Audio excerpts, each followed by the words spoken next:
নমস্কার, নতুন দিগন্তের একটি নতুন ভিডিওতে আপনাদের সবাইকে সুস্বাগতম। আমার আজকের রেসিপি শুক্তো। আমি প্রথমে বেগুন নিয়ে নিয়েছি, কুমড়ো, মিষ্টি আলু, কাঁচকলা, আলু, করলা, সজনে ডাঁটা, এই সবজিগুলো দিয়ে আমি আজকে শুক্তোটা বানাবো। আমি কড়াতে একটু সর্ষের তেল দিয়ে আমি প্রথমে করলাগুলোকে বা উচ্ছেগুলোকে আমি ভেজে নেব। উচ্ছেগুলো ভেজে নেওয়ার পর আমি কাঁচকলাটাকে একটু ভেজে নেব। সব সবজি ভাজবো না, তারপর বেগুনটা একটু ভেজে নেব। আমি বেগুনটা ভাজা হয়ে গেলে বেগুনগুলো সব আমি ভেজে নিয়ে এবার আমি বড়িটা ভেজে নেব। বড়ি ভাজা তেলেই আমি ফোড়নটা দেব। ওতে তেলের মধ্যে খুব সুন্দর একটা বড়ির গন্ধ মিলেমিশে থাকে, ওই জন্য আমি লাস্টে বড়িটা ভাজছি।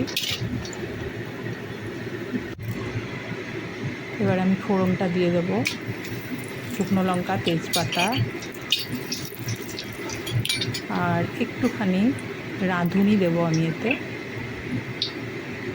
একটুখানি রাঁধুনি আমি এতে দিয়ে দিলাম, 1 থেকে 2 চিমটি, খুব বেশি না।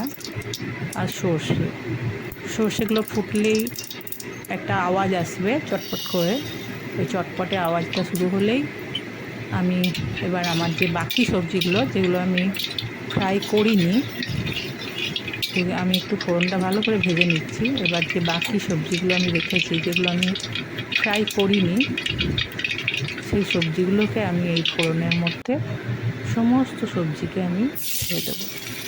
প্রথমে আমি কুমড়ো, মিষ্টি আলু আস্তে আস্তে করে সব ছেড়ে দেবো। প্রথমে কুমড়ো, মিষ্টি আলুটা ছাড়লাম, তারপরে আমি আরও বাকি যে সবজিগুলো আছে ওগুলোকে একে একে আমি সমস্ত ছেড়ে দেবো। পেঁপেটা ছেড়ে দিলাম, তারপরে সজনে ডাঁটা ছেড়ে দিলাম, তারপরে আলুটা। এটাকে আমি বেশ খানিকক্ষণ নাড়াচাড়া করে একটু ভাজা ভাজা করবো। আর ভাজা ভাজা করবো, একটু আঁচটা একটু মিডিয়াম আঁচে করবো, যাতে এটা পুড়ে না যায়।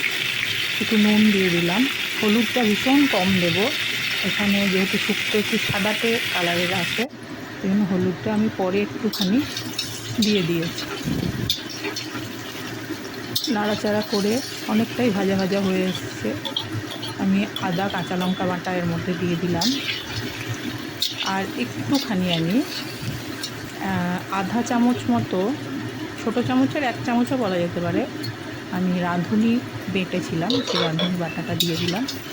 রাঁধুনি বাটাটা যখনই তরকারিতে আমরা অ্যাপ্লাই করি, খুব সুন্দর একটা সুগন্ধে, বিশেষ করে যে দিনগুলো আমাদের নিরামিষ খাই, এই রাঁধুনির সুগন্ধে একদম ভরে যায়। একটু ভাজা ভাজা কাঁচা লঙ্কাটা রাঁধুনিটা হওয়ার পর আমি সর্ষেটা ছেড়ে দিলাম। সর্ষেটা একটু নাড়াচাড়া করব।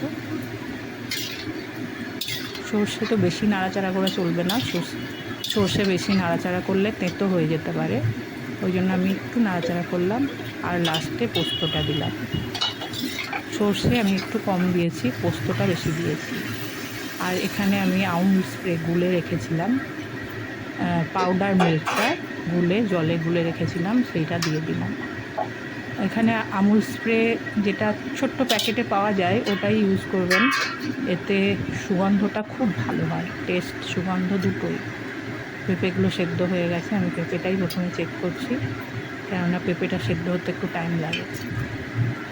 এরপর আমি সমস্ত ভাজা জিনিসগুলো, যেমন কাঁচকলাটা আর বেগুন আর উচ্ছেটা, আমি এরপর ছেড়ে দেবো। বড়িটা আগে ছাড়লাম, আর উচ্ছেটা আমি লাস্টে ছাড়বো, কেননা উচ্ছেটা একটু ফুটে যাতে কোনোভাবেই তরকারিটার মধ্যে তেঁতো ভাব না আসে, ওই জন্য লাস্টে উচ্ছেটা ছাড়বো। আর উচ্ছেটা ছাড়ার পরে আমি 2 চামচ, বড় চামচের 2 চামচ মতো ঘি এতে দিয়ে দেব। এবার একটুখানি ঘি দেওয়ার পর ঢেকে দিতে হবে যাতে সুগন্ধটা বাইরে না যায়, ওটা ওর মধ্যেই, তরকারির মধ্যেই যাতে অ্যাবজর্ব হয়ে যায়। আমি অল্প লবণও ছড়িয়ে দিলাম। নুন যদি কম হয়ে থাকে তাহলে ব্যালেন্স হবে। শুক্তো গরমের দিনে খুব একটি উপাদেয় একটি বলা চলে ডিশ, বাঙালিদের খুব প্রিয় ডিশ। কি সুন্দর দেখতে হয়েছে দেখছেন। ভিডিওটি ভালো লাগলে অবশ্যই সাবস্ক্রাইব করবেন আর বেল আইকনটি প্রেস করবেন নতুন ভিডিও পাওয়ার জন্য। কেমন লাগছে বলুন তো? খুব সুন্দর। Thank you, good by.